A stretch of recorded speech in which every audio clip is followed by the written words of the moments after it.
We are going to dive headfirst into the life and crimes of the Bender family, aka the Bloody Benders, a family of serial killers, yep, you heard that right, a family of serial killers from Kansas who lived and murdered / terrorized folks in the late 1800s. They are believed to be German immigrants due to their German accents, but this has never been confirmed. The Bloody Benders are believed to have murdered at least a dozen travelers before things started falling apart for them. Keep watching to learn their fascinating story, how it all came to happen, their crimes, their crazy downfall and subsequent disappearance, right here on All Things True Crime. It's truly chilling.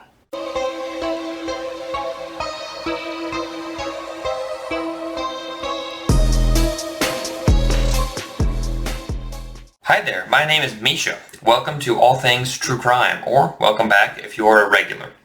If you enjoy this video, please like it so more people will see it, and then subscribe to my channel so you won't miss my next video.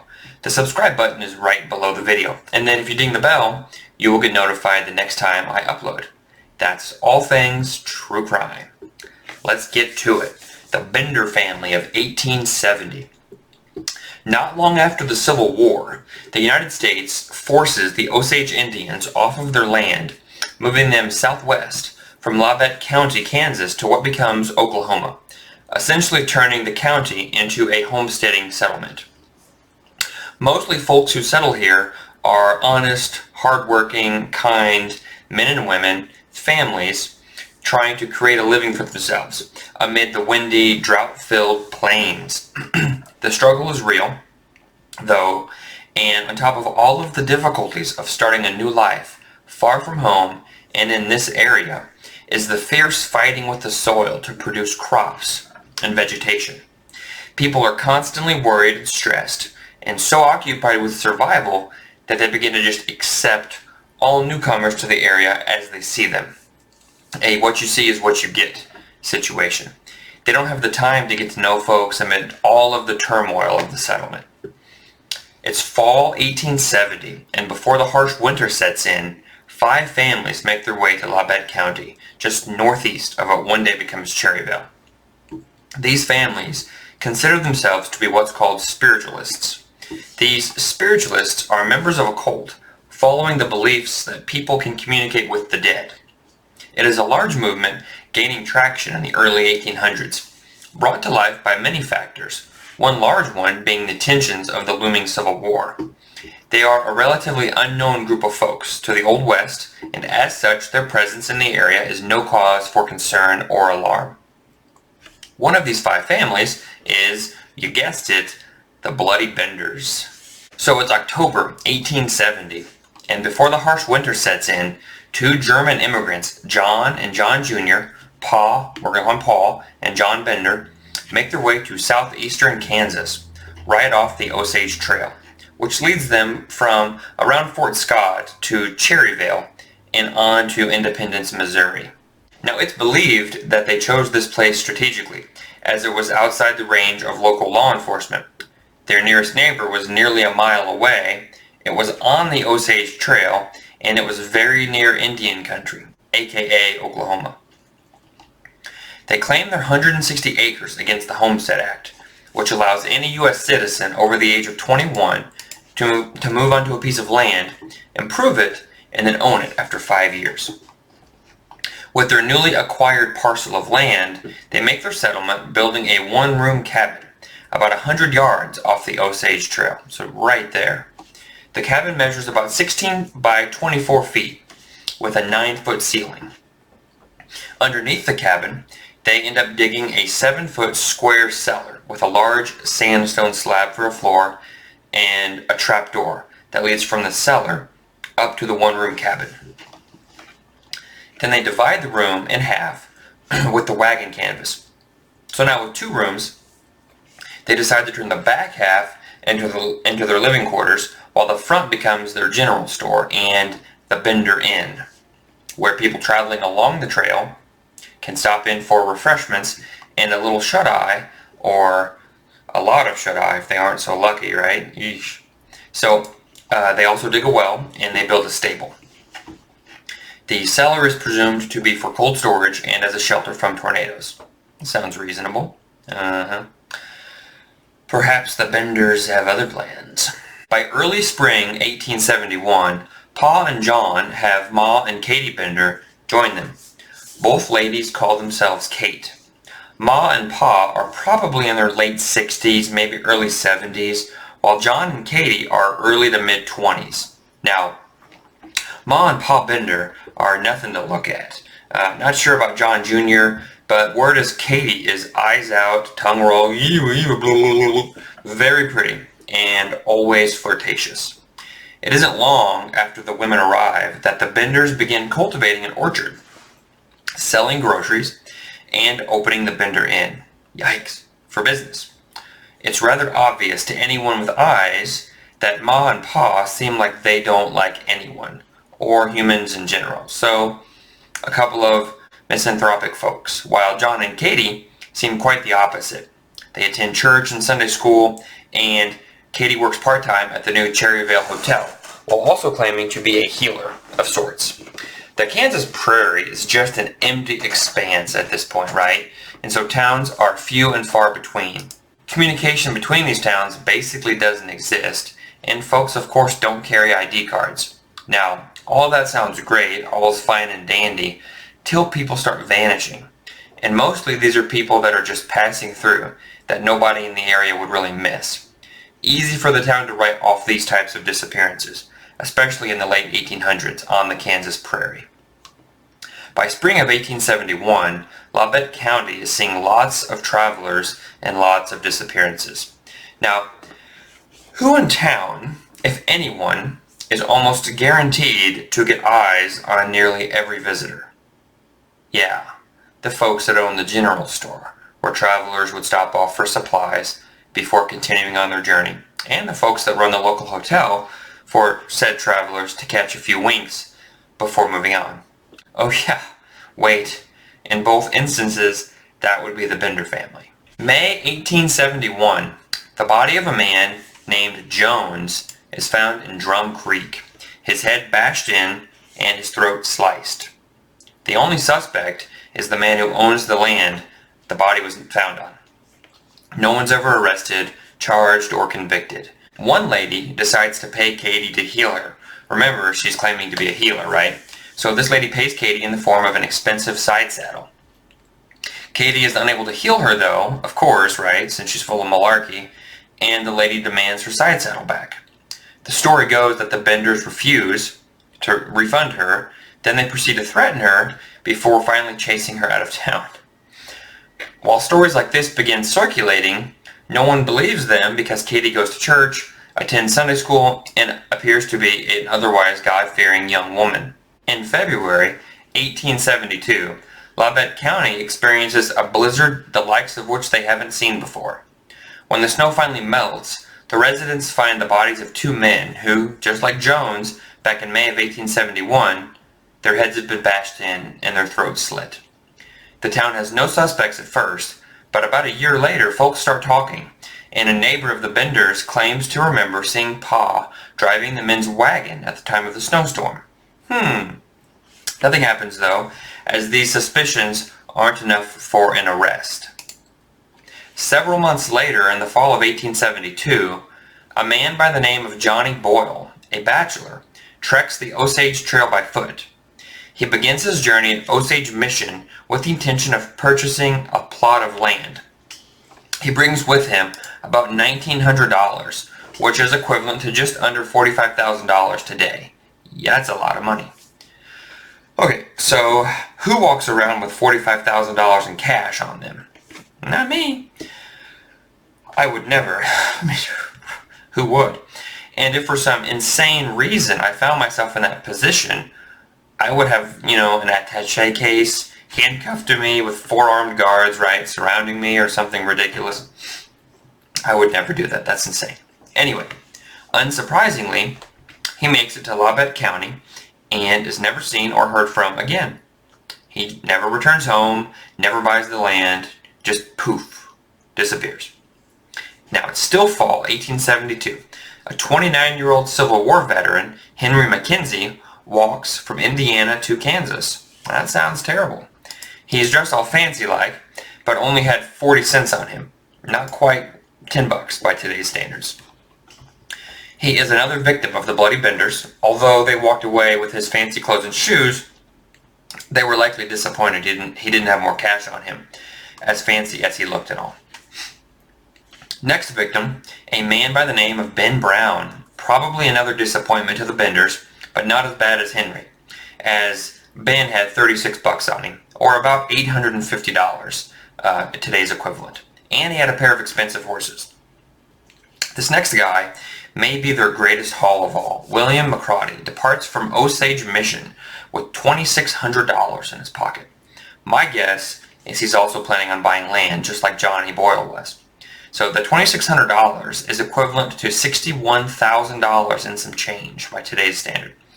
He disappears, never returns. Never buys land, just poof. Early spring 1873, a man named George Launcher has a claim near Independence. After the sudden and unexpected passing of his wife, he decides to take his daughter to stay with his parents in Iowa. He purchases a team of horses and a wagon from the local doctor, a man named William York, and he heads north. He never makes it to Iowa, though. Anxious that something has happened to their son and granddaughter, the parents send word to Kansas that George and his daughter never made it. Dr. York, the man George bought the horses from, is also his close friend. He is an intelligent and well-connected man who has heard of the disappearances in Labette County, and also that a wagon and horses had been located near Fort Scott. The horses nearly starved to death. Also found in the wagon are the clothes of a man and those of a young girl. Dr. York heads to Fort Scott and confirms the wagon is the one he sold to George.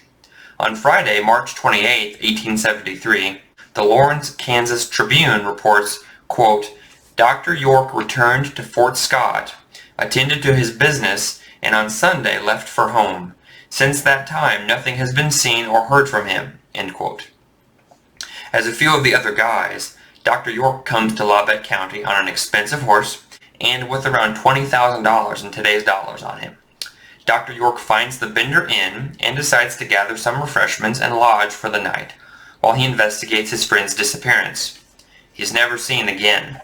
The Benders just targeted the wrong man this time, and they have no clue that the outhouse is about to collide with the windmill, or the toast is about to hit the floor, marmalade side down. Kerplat. The reason that this is the turning point for the Bloody Benders is because not only is Dr. York a prestigious member of his community, but his brother is a retired colonel in the Union Army who was recently elected by the state legislators to the Kansas Senate, and he's also an attorney. Naturally, he is very interested in his brother's disappearance and gathers a dozen or so men and heads to Labette County to investigate. Colonel Senator Attorney Alexander York puts up a $1,000 reward, which is $24K today, and the state of Kansas, per the governor's order, puts up $2,000, which is just shy of $48,000. So a $70,000, $72,000 reward. That is impressive. While Senator York waits for tips to come in, he and his men continue investigating. With assistance from willing townsfolk, they do an entire sweep of the county, looking for Dr. York. Afterwards, they all meet for a meeting to discuss what, if anything, they found. Paul and John Bender attend the meeting, and while everyone is like, sure, yeah, you can check our property, the Benders just sit quietly and don't say anything. After the meeting, they scurry home. About a week or so later, their neighbors notice the Benders' animals are crying in distress. They investigate and find the animals starving to death, and that the Benders are gone, disappeared, skipped town, poof. Here's how the Benders do it. When a traveler decides to spend the night at the Bender Inn, they talk amongst themselves privately and determine if the traveler will be a target. If it's a yes, they have them sit in a strategic part of the kitchen with their back to the canvas, separating the private quarters from the inn and general store. This way, the victim is positioned directly above the trapdoor to their cellar. At this point, pretty Katie, the daughter, distracts them while Paul approaches from behind the canvas, raises a sledgehammer, and and bashes in their skulls. Yikes. As soon as the victim collapses, Katie and John lift the trap door, kick the body into the cold concrete cellar. Pa then jumps down into the cellar, slits the victim's throat from ear to ear. Once the blood is drained, they carry the body outside and bury them in their backyard. Totally a family affair, and you can see why they are called the Bloody Benders. While Pa, Ma, and Katie are handling the victim, John's role in all this is to peddle any items belonging to the victim that they can't keep. They would, of course, keep all the cash, jewelry, watches, but then they had to peddle items like horses, wagons, buggies. So John travels into the nearby Indian Territory and has no trouble selling those items. After the neighbors realize the Benders appear to have skipped town, Senator York and the elected township officer descend upon the Bender Inn. It's obvious they moved on as most of their belongings are gone, save for a few hammers, a knife, a German Bible, and a clock. When they open the door to the Bender Inn, the odor of rotting human flesh just hits them like a ton of bricks right in the face. They quickly trace it to the trapdoor, and nervous about what they may find, they hesitate before grabbing the handle and lifting that open. To their surprise, the cellar's empty, save for what they decide has to be rotten, congealed human blood. You and I know it's from all the slit throats. Shocked they didn't find bodies, but convinced by the odor emanating from the cellar that there are bodies nearby, they head out into the Bender orchard and begin scouring the grounds for anything suspicious. Out there they find several rectangular indentations in the ground, and one squarish one. They begin digging, and very quickly find feet. Ooh. Yikes. Dr. York, Senator York's brother, right, is buried head down with his feet barely covered by the ground. So what, they threw him in long ways? Don't ask me why, that's so weird. So Dr. York is found, head bashed in, and throat slit. As the days pass, they continue digging and find Henry McKenzie, William McCrotty, Ben Brown, George Launcher and his daughter, and an unidentified male. Someone decides to check the well, and there they find the body of Johnny Boyle. The Benders just chucked him down the well. I don't know what that's about. There are some accounts that say they found the body of a man named John Greery, as well as an unidentified female. I don't know. It is believed that initially they store the bodies in the cellar until the ground is soft enough to dig, like in the winter months. However, it seems they quickly learned from the stench that that is not a good option, and decide to dig these shallow graves during the warm months and then cover them with wood, gourds, and other farmstead items to hide them until they need them. Interesting fact about the young daughter of victim George Launcher. She is the only victim whose head is not bashed in and her throat not slit. In fact, there is no sign of what caused her trauma. The general thought is either they knocked her unconscious and buried her alive, which I figured there would be evidence of, or they just poisoned her. How sad. But interesting that they showed compassion on the daughter. The whole thing is just a nightmare. As Senator York's investigation broadens, he finds the Benders' abandoned wagon near a train station in Thayer, Kansas. A ticket clerk working the counter tells them he sold tickets to Humboldt, Iowa, to 4 people matching their description. So from Iowa then, we know they would have easy access to travel south through Indian country to end up in Texas, or north to Kansas City, and then east from there. If we take a glance into their past, and behind the curtain, we find that the Bender family is just not what they seem. Pa, or John Bender Sr., is actually John Flickinger. John Jr. is John Gebhardt. Ma Bender, or Kate as she went by, is actually Almira Meek Griffith, and Kate is Eliza Griffith, the 5th of Ma's 12 children. So Ma and Pa may be married, don't really know, and John and Eliza may also be married. If so, then it's, I guess, just simply blended family, since Eliza is Almira's daughter. However, who in the heck is John Jr.? With a different last name, he can't be Pa's son unless his last name was an alias. I don't know. Where did the name Bender come from? I don't know. Are they all Benders? Are none of them Benders? Where'd they get that? I don't know. So unless one of their surnames is wrong and they were father and son, or like I said, an alias, rumors fly that John Gebhardt and Eliza Griffith are lovers, as they're always acting flirty towards one another. Some claim Eliza murders any children that come from their relationship. Others claim Elmira murdered several, if not all, of her previous husbands, having been married nearly a dozen times. Interesting note, scary note. Her husbands all died from mysterious head wounds. Yikes. Unfortunately, the Bloody Benders were never caught. That's creepy, right?